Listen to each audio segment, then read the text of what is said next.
and Jairus Grove together. So it's a quote from Jairus's book, Savage Ecology, where there's this new concept that I haven't heard of called transrealism. And he says, the world is real, but not easily apparent. There is a world as such, but no way of encountering it that is not. As Stanley Cavell says, an interpretation. All encounters are a sinuous process of labor with the world, not before the world or after it. Therefore, to fight to see it, think, and feel things as they requires an affirmative sense of genre. CNN is a genre, security reports are a genre, terror alert levels are a genre, Chomsky-esque truth-telling is a genre. Although all of these are inured to or prime for as a common sense reality. Sometimes we need wilder genres like horror or sci-fi or speculation so that we have the capability to see past what Rudy Rucker calls consensus reality into the weirder worlds of brain implant experiments. Can you break this down for us a little bit, Jairus, and like this idea of how, in a way, what you're saying is genre is a form of reality. Is that correct, or how would you? Yeah. Okay. So in philosophy, we tend to have two kinds of folks, right? If we're going to be super simplistic, right? We have people who are on the representational side, which think that the world is fundamentally inaccessible and we live in a world of representation. And those who are on the naive materialist side who think that everything is sort of rump materialism and the stuff is just apparent there. Well, what if it's neither of those things? And the kinds of habits and practices and technologies we have make us affectable, meaning we have experiences essentially of certain parts of reality and not others because of the way that those things are organized.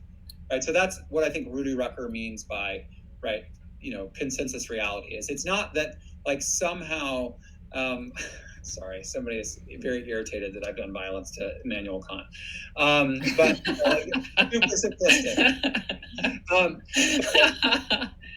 The assumption is that genre is only something we think of as like a textual phenomena or a representational phenomena rather than like a lived experience, right? That there are material constraints which are produced to produce certain kinds of sensual experiences. So, there's a reason why freeways were built to concretize red lines which had been established to divide races. And there are reasons why there are exits in particular places, so you never drive by certain neighborhoods, right? That produces a representational genre of reality for a suburban commuter, which is a genre, right? They think of their life as happening at 65 miles an hour, listening to their favorite podcast, right? They think of getting off the exit to like pick up, a McMuffin through a drive-through, but they never see the places that they cross, right?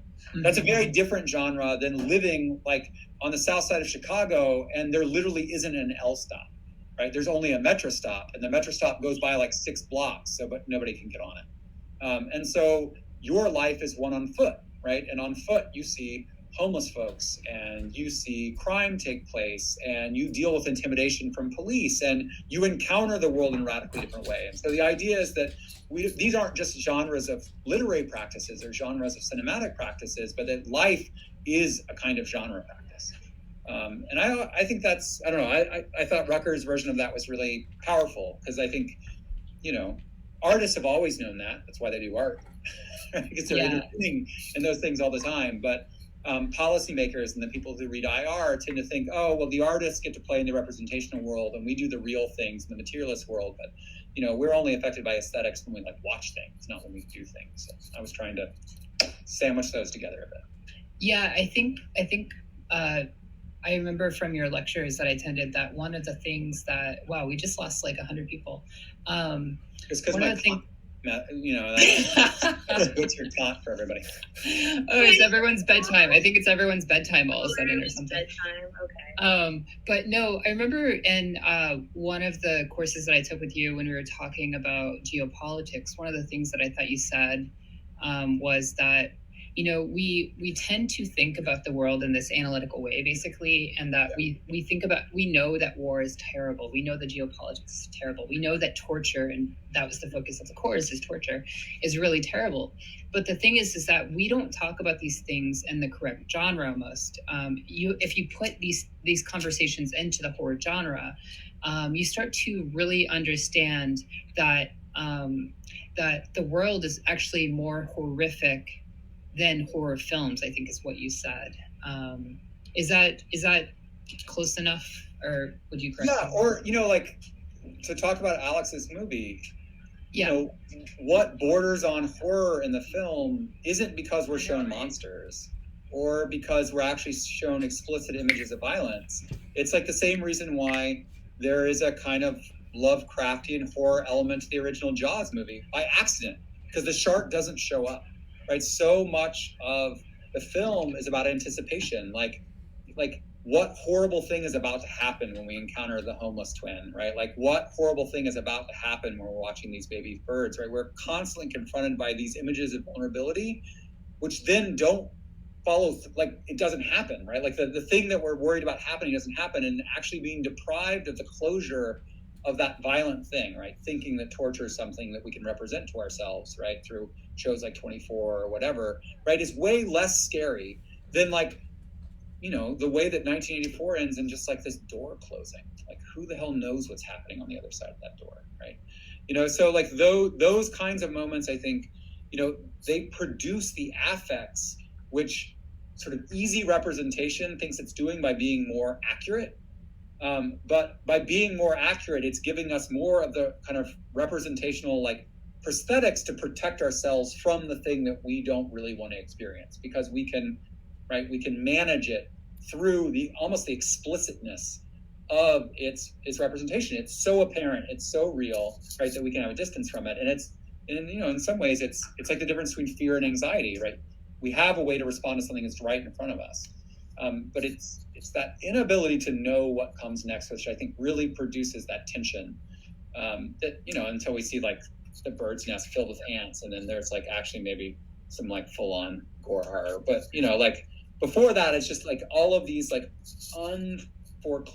unresolved tensions, and we just have to like sit there with them, and it's icky, like, well, not to cut in too much, but we should let Alex respond. Yeah, of course. You like also. Oh, yeah. He made the movie. So I'm sorry if it made you like squirm a little bit too much, but it's great. But yeah, I think I wanted to kind of just like steep in the anxiety of not knowing. Think, like, as you were saying, things not getting closure scene by scene. But I think just having the subtext of the Vietnam War, I don't think the film could have operated without that. Like, I mean, there, of course, maybe with some other subject matter, sure, but that's setting the scene. Is like the inferred kind of violence, the history of all that, and then seeing people who lived through that war and seeing images that they produced. I just wanted people to kind of steep with that. And there is really only one image of like actual violence in the film, but it's just like kind of wildlife. It's just nature, It's just nature. Just nature. It's harmless. Yeah.